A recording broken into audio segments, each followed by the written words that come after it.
This famous scene from the movie Indiana Jones and the Raiders of the Lost Ark was a huge talking point for years.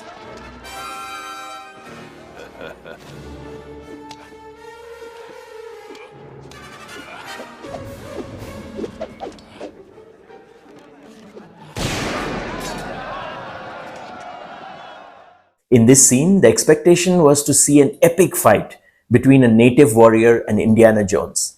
However, Indiana Jones suddenly changes the rules of the game and shoots his opponent. This sparked a debate about the necessity of always following established rules.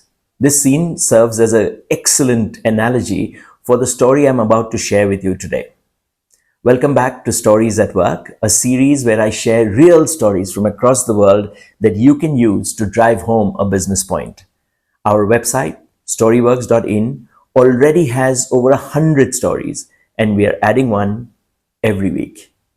Today's story is slightly longer than the usual stories I share, but I'm sure the couple of extra minutes will be worth it. Let's begin today's story.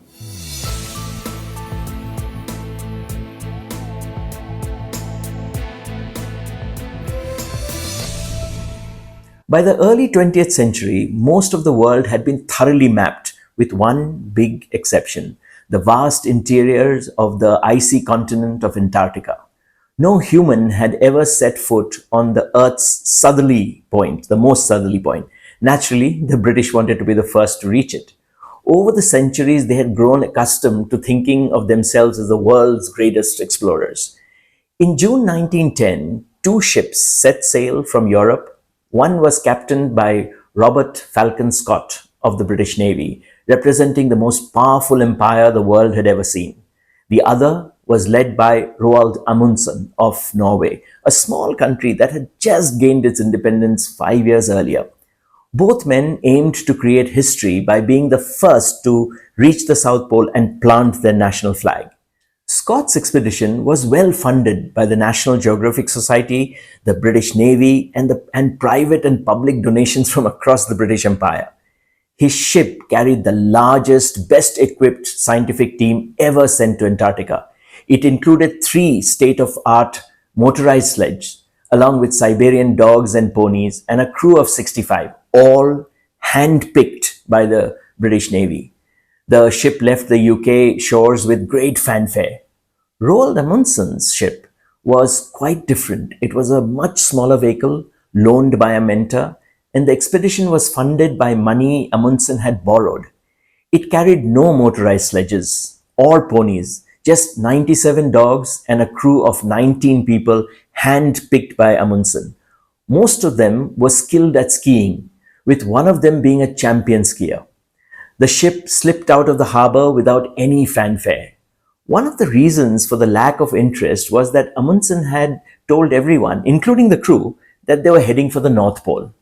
After Amundsen's ship left the harbor, he informed the crew that he had heard that 2 Americans had recently reached the North Pole, and as it was no longer unconquered, they would be heading for the South instead. Now, there could be only one winner in this race to the poles. But who'd reach it first, Scott or Amundsen? That answer seemed obvious, but is it? Scott and his crew arrived at Antarctica at a base on Ross Island, established by the British years ago. Amundsen made his base camp much closer to the pole. Scott's expedition seemed doomed long before they arrived at Antarctica. The ship was overloaded with men, animals, and equipment and nearly sank on the way to reaching the continent, much before it reached. When the ship was being unloaded at Ross Island, one of the 3 motorized sledges sank. After months of preparing depots along the route, Scott was ready to travel to the South Pole. Now, despite having lost 1 motorized sledge, he still had 2 more. He also had a pack of dogs, a team of ponies, and the time-honored tradition of the British Navy, donning harnesses and hauling the sledge man by man. Now, Scott didn't believe that dog, man's best friend, should be used for hauling sledges. That was a task left for the motorized sledges, ponies, and the men. Now, before Scott started from the base, he learned from a very cryptic telegram that Amundsen was also now racing to the pole. On the way to Antarctica, Amundsen sent a telegram to Scott that read, Beg leave to inform you, Fram proceeding Antarctic, Amundsen. Fram was the name of Amundsen's ship. Soon after the start, Scott's two remaining motorized sledges stopped working. His progress was slow and labored.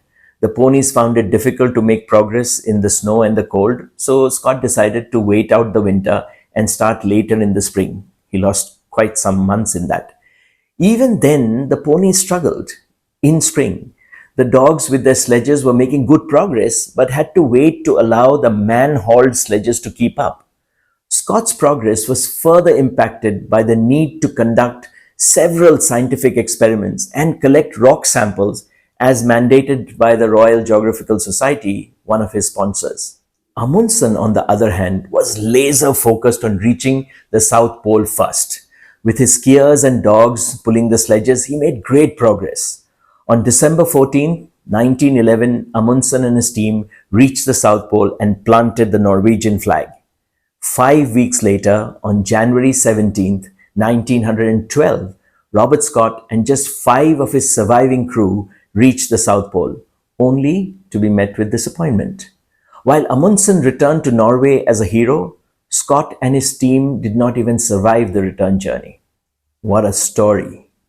Now, while there are controversies about Amundsen not playing fair by concealing his plans, of going to the South Pole and by using dogs instead of relying solely on human grit, the fact was that he didn't need to play by the British rules, just as Indiana Jones didn't need to do a sword fight.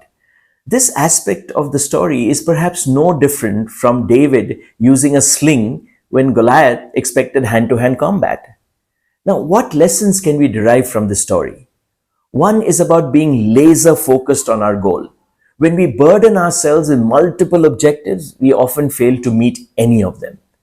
The second lesson is that when you want to reach a goal or when you want someone else to reach a goal, you should allow them to choose their own resources. Who, what, how many? Now, Scott's team of 65 was handpicked by the Royal Navy, while Amundsen personally selected his 19. Now, finally, there's of course the controversial point of when to play by the rules and when to break them. I conducted extensive research on this story, and I believe we need to know all the angles to decide on the third point. For those who found this story interesting, I recommend listening to the 3-part episode on Tim Hartford's podcast, Cautionary Tales.